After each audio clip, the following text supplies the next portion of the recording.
Voici le discours qui a causé la sanction de l'activiste panafricaine Nathalie Yam par l'Union européenne. L'identité africaine est une chose aisée, car l'identité et les valeurs des Africains ne sont pas différentes de celles du reste de l'humanité. Nous avons les mêmes sentiments de solidarité, de compassion et les mêmes aspirations à la liberté, à la dignité, à la justice et à la propriété. Pourtant, force est de constater que, après l'esclavage, après la colonisation, après les pseudo-indépendances, on ne nous a reconnu que le droit d'être libre, mais seulement au sein de l'enclos français.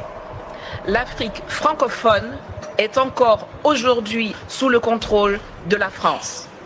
Cela remonte à 1984, lorsque les puissances coloniales se sont réunies à Berlin pour se partager l'Afrique, sans que les Africains aient leur mot à dire.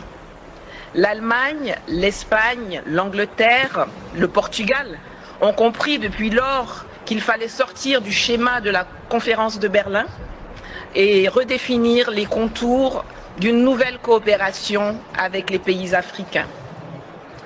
Pas la France, qui avance sans bouger, en portant des masques et qui considère toujours le continent africain comme sa propriété.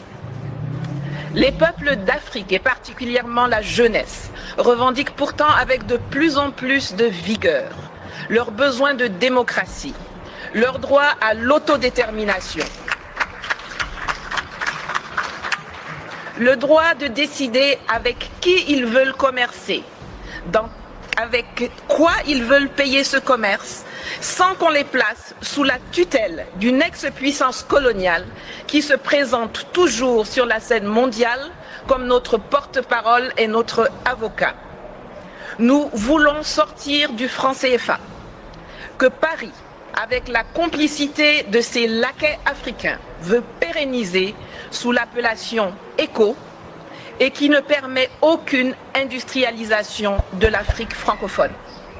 La conquête de notre souveraineté monétaire est capitale, car la seule stabilité que le franc CFA garantit aux pays qui l'utilisent sont la mauvaise gouvernance, la pauvreté et la corruption. Nous voulons le démantèlement des bases militaires françaises qui, sous le couvert d'accords de défense bidons, ne servent qu'à permettre le pillage de nos ressources, l'entretien de rébellions, l'entraînement de terroristes et le maintien de dictateurs à la tête de nos États. Nous refusons que la France continue d'usurper la voix de l'Afrique à l'ONU, qu'elle soit à la base de quasiment toutes les résolutions concernant le continent. Les pays d'Asie ont appris à commercer avec les investissements directs étrangers, alors que nous, on nous saoule avec l'aide publique au développement. Résultat, aujourd'hui, eux, ils sont BRICS et émergents, et nous, nous sommes des mendiants qui sommes très fiers d'être qualifiés de pays pauvres très endettés. Cela doit changer, cela va changer, et la Russie a un rôle à jouer dans cette évolution. Mais nous ne venons pas en Russie pour y chercher de nouveaux maîtres qu'on substituera aux anciens. Nous y venons pour trouver des partenaires, pour faire du business gagnant-gagnant pour la Russie comme pour les pays africains concernés. L'Afrique regorge de potentialité. Mes prédécesseurs l'ont déjà dit, il y a une population qui grandit, dont 60% à moins de 30 ans, une position géostratégique, d'immenses ressources minières, naturelles, agricoles et surtout humaines. Sur le plan militaire, la présence de la Russie, qu'il n'y a pas de tradition coloniale, peut permettre de rééquilibrer les choses dans les pays francophones. Et je crois que l'exemple centrafricain dont Madame la ministre de la Défense pourrait mieux nous entretenir est l'un des plus parlants. En Côte d'Ivoire, nous avons par exemple un énorme besoin de formation militaire et de restructuration de l'armée. De la France, à cause de la monnaie qu'on appelle le franc CFA. C'est la réalité. Donc, tout ce que Nathalie Yam dit sur ses vidéos, tous les Africains sont au courant de ça. Tous les Africains le savent. Et même les Européens. Donc, je ne vois pas en quoi ça les énerve, ces discours. Ces discours, tous les Africains sont au courant de ce qui se passe avec le franc CFA, de comment est cette monnaie coloniale. Donc, lorsqu'on se plaint de l'immigration, par exemple, en Europe, lorsque les Européens se plaignent de l'immigration, ils doivent savoir que tant que la France a toujours main basse sur l'Afrique et sur ses richesses, sous son sous-sol, l'immigration ne peut pas s'arrêter parce qu'on ne peut pas demander d'un côté, on veut que ça s'arrête, et de l'autre côté, on continue à mettre l'Afrique sous tutelle. Donc, c'est très clair là-dessus. C'est vrai qu'il y a une grande partie de responsabilité des présidents africains. Oui, les présidents africains sont en grande partie responsables aussi de ce qui se passe. Parce qu'ils peuvent aussi s'occuper de leur peuple. Je vous ai dit, tout n'est pas de la faute de la France non plus. Je vous l'ai toujours dit. Les présidents africains ne font rien pour leur peuple aussi. Ça, il faut frapper fort.